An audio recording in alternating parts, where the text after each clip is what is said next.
Hi everyone and welcome back to my channel. This is Ian with more Audi TT Mk2 fixes, mods and upgrades. In this episode, what we'll be looking at is further upgrading the brake system. So you would have seen the other videos where I had rebuilt my 17Z Brembo calipers. Then I showed you how I installed them along with some Forza 2-piece floating rotors. And then we saw how to upgrade your brake master cylinder to make the most of those 17Zs.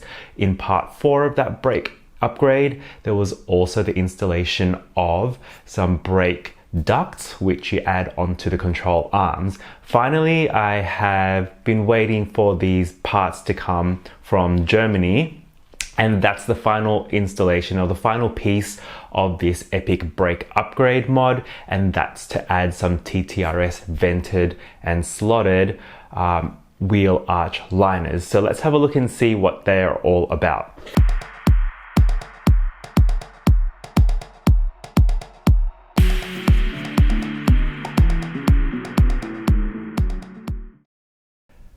Before installation, I'll give you a really nice overview of the whole part.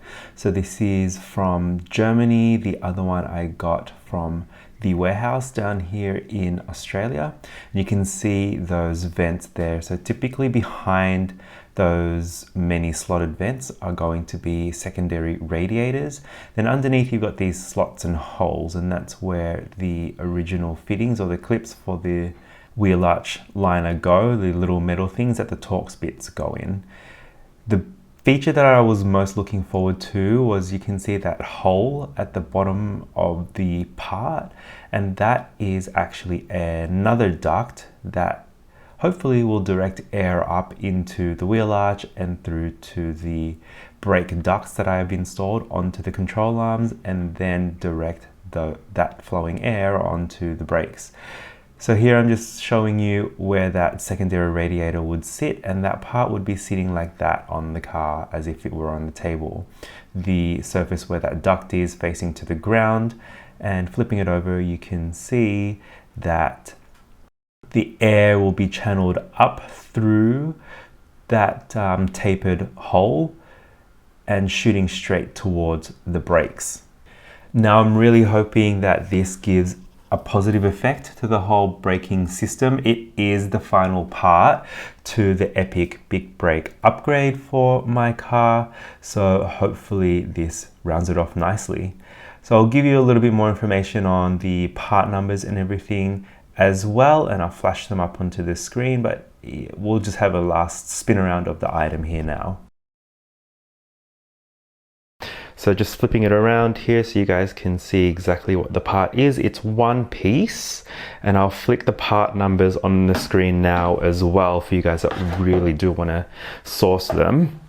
It's one piece, feels really solid. It is an Audi OEM part, and you can see that there's this channel that doesn't increase the clearance, or decrease, sorry, the clearance from the ground, which is really good. That will help to bring air up through that channel, exit here, and then push that air through to the brake ducts that you've already seen the video on, and then directs it to the brakes. All right, so let's get to the installation of these. But before we do, quick shout out to Audi Sutherland. The parts guy there is incredible for getting these in, so thanks so much. Now before I go ahead and do this little experiment with the temperatures, I want to remove the vent that I've got on the control arm. So I'm just going to remove one of those, but just want to double check that these zip ties are going to fit. And what I'm going to do is, we'll bring it into the car, is remove that guy from one side, go for a drive, and then take measurements on each side. So you can see this OEM wheel arch here, there's no vent there at all, no channel or anything like that. It's just all blocked off. But yeah, I'm going to take that off, and I'm pretty sure that these zip ties will be the same so that I can reattach them later on. So let's have a look and see if these are the same. I'm pretty sure they are. Yep, zip ties are zip ties, so nice and easy. Sorry if I'm blocking the way with my arm. Cut these off.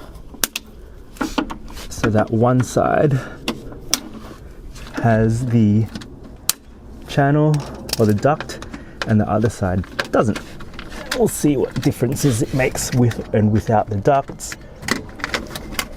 There we go. Nice and easy. Get that last little piece out. All right. Now that that's out, we'll go for a drive. Have gone for a quick drive and I think I've got the engine temperatures up to a good level. So let's have a look here in the dash to see where they are, 76. I think that's going to be enough. So what I'll do now is drive around this quick circuit where I've got some tight bends, so for some hard braking, some straights for some cooling. Do that a couple ways around, do it the other way around, and then take some temperatures. So 51, let's get there. 41 on the caliper. I've got the rotor up here. Oh, high. It's probably too high for it to read, maybe. Yep, and so we'll go with the caliper, which is 41. Sorry everyone, so I'm having a little bit of mic issues here, so I've just cut out all of the clipping and kept in the little beep of the thermometer. Okay, the rim's really random, but caliper around about low 40s, rotor too hot.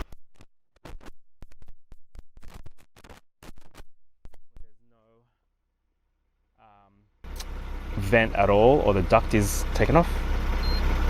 50, interesting. Let's go down here. So what's that, higher 40s? Rotor probably the same, too high. Wheel 68.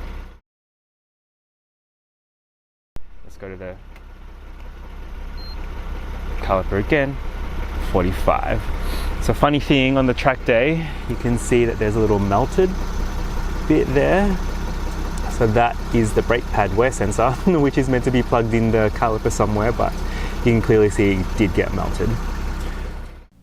Now we've got some preliminary numbers. I'm going to go back and install the vented wheel arches, do the same thing and see what happens. All right, so now the first braking test and temperature test has been done. I'm going to remove the original wheel arch trims. Super easy. It's just 110mm and then the rest are going to be, I'm pretty sure, T25 Torx screws, which we all love and hate. Now obviously I wasn't able to go that fast, being, testing this not on a track. So I'm hoping to get some meaningful results with the next round of driving as well. And going to do the same thing where I was driving around sort of like a square-ish bit of road where there was 4 turns. So 2 tight turns, a long straight, 2 turns, another long straight in a square, and I did that loop twice, going each way. So I did a U-E and then went back the other way and then took those temperatures. Obviously on a track those temperatures are going to be much hotter, but it'll be interesting to see if I did get the brakes hot enough to get any meaningful data. So this is nice and easy, just getting these screws off, crack them all, and I think what I'm going to have to do is also transfer over the fittings that these will screw into, because the other one, I'll show you in a bit, the other one doesn't have the little metal fittings for these to clamp down on.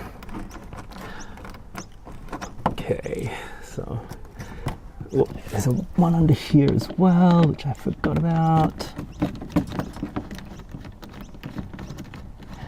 Now for those guys who are super low, I reckon this is what scrapes first. It's the lowest thing under my undercarriage, and you can see it's a little bit damaged there, but nothing too bad. And they're these are common anyway, so any Mark II should have that, and you'll be easily able to find the piece to replace them. Little 10mm securing nut there, it's plastic. And then I'm gonna get that, and that. So a few more bits there that I missed. So this kind of stuff, I just like to crack them loose and then do it all by hand.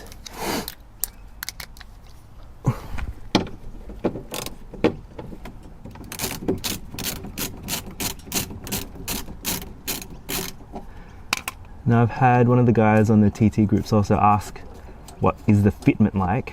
So once I've pulled this, what I'll do is I'll compare the vented arches versus these plain ones, and you guys can see exactly what the shape difference are, if any. And that's it. Nope, missed. This one cheeky one in here. Oh, there's two. Okay, there's quite a few.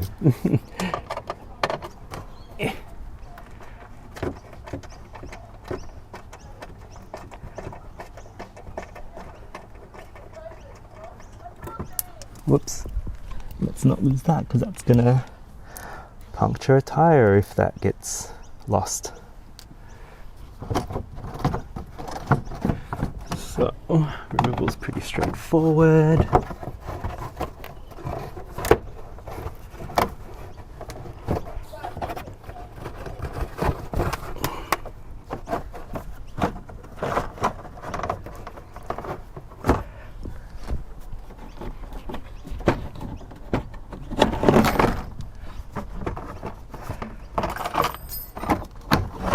What was that? That's fun. Found some deep-pinning tools in there. Bonus. Okay, let's come outside again and have a look at these wheel arch trims. Now that I've got the passenger side trim out, let's do a direct comparison of the two pieces.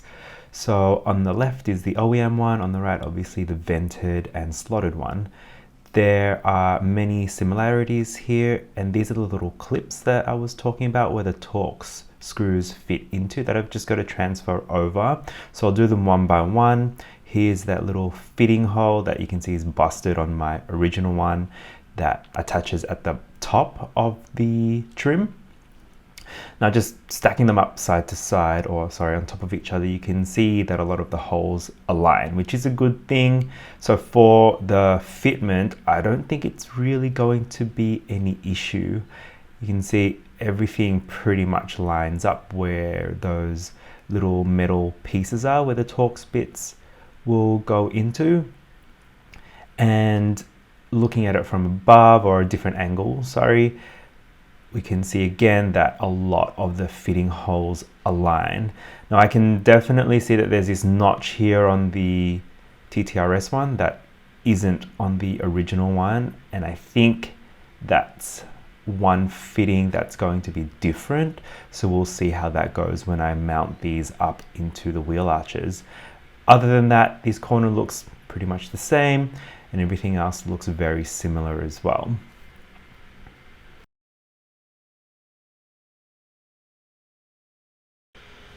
So now this one side has been installed, we'll talk about some fitment details. So everything pretty much went very smoothly apart from a couple of things. Now with the little metal pieces that the Torx screws go into, I just made sure to remove and then replace them one by one to ensure that they were all facing the same way on the TTRS piece. Now this little thing here up on top was interesting. That hole that was already there did not line up at all. So all I did was sort of hand fit the wheel arch trim as best as I could, and then when I saw that that didn't line up, I just pressed onto the stud that's there to have a little witness mark, and I melted a hole using a hot soldering iron. Looking underneath, you can see that one of the fittings are fine. Now this one at the front is where that notch was, and it doesn't line up at all. So I'm assuming that the TTRS bumper has quite a different fitment around the front here, where that little notch would sit and maybe fit in perfectly. On this S-Line facelift bumper, it doesn't. Everything else fits fine. You can see the two under tray screws there fit, and that bolt also fits where it bolts into the frame. So yeah, only major thing was this piece really, where I had to melt the hole. I've got the driver's side wheel arch trim here with the Torx screw fittings installed. I'm just going to compare it to my other one, which I don't know how this happened, but it's cracked, so luckily I've got a replacement. So let's have a look at the installation process. This first attempt is how not to do it. So you can see that I am putting it in through the wheel arch. The car doesn't have to be up that high at all, so you don't need that much clearance. But I do recommend turning the wheel so that you've got as much visibility as possible. So you do have to tuck the arch trim, the wheel arch trim, in various places. You've got to ensure that it is under the under tray, the main middle section.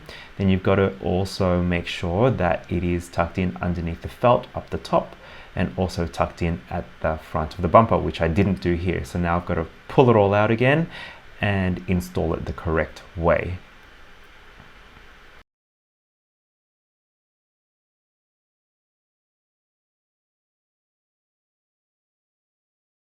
All right, so installation attempt number 2. First, you've got to put the curved bit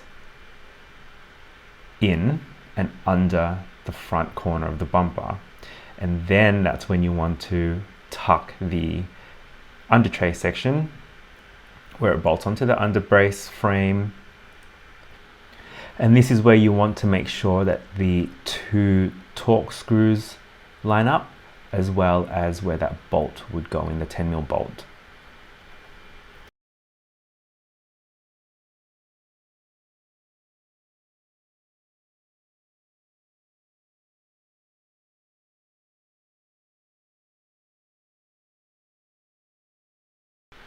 The next step is tucking in the top section underneath the felt of the wheel arch liner. And then it's aligning the stud at the very top left corner of the piece. And this is where I found that on this side as well, while it was closer than what was on the passenger side or the left-hand side, it didn't line up. So again, I did need to press on it, make that witness mark, and melt another hole. Cool, so the driver's side wheel arch trim has now been upgraded as well. Driver's side, I'm going to keep the duct here that straps onto the control arm. Then we've got the upgraded wheel arch vent, and you can see the channel here that once the suspension's back up, this will be shooting right into that. Okay, and hopefully there's a good effect. So that's that side. I'll quickly shoot over to the other side and I'll see if we can show you how this duct is not going to be on the arm.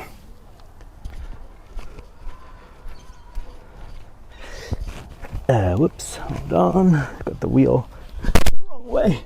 Anyway, so you can see there, no duct.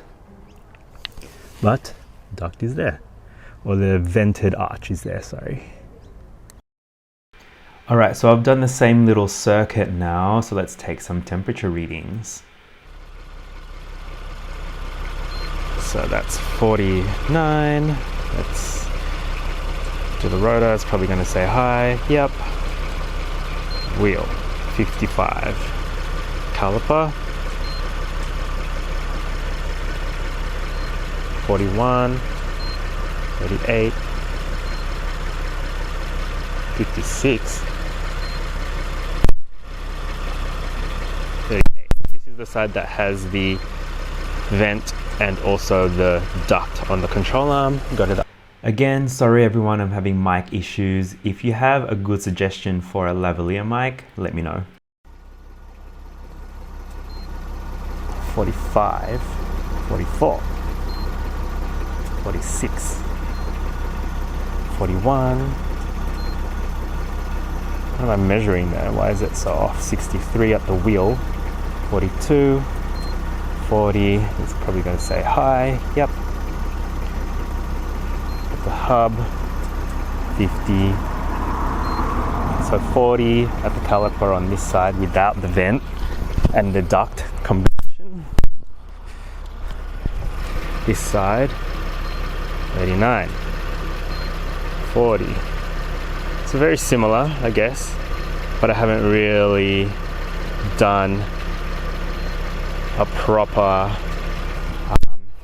hot lap, I guess, where you're gonna get really high temperatures. These temperatures are quite low considering how hot these would actually get on the track. So I really need to bring this little gun thing onto the track to get good data, but at least that gives you a little bit of an insight as to how everything fits and the temperatures that it can bring. Let's try this size rotor.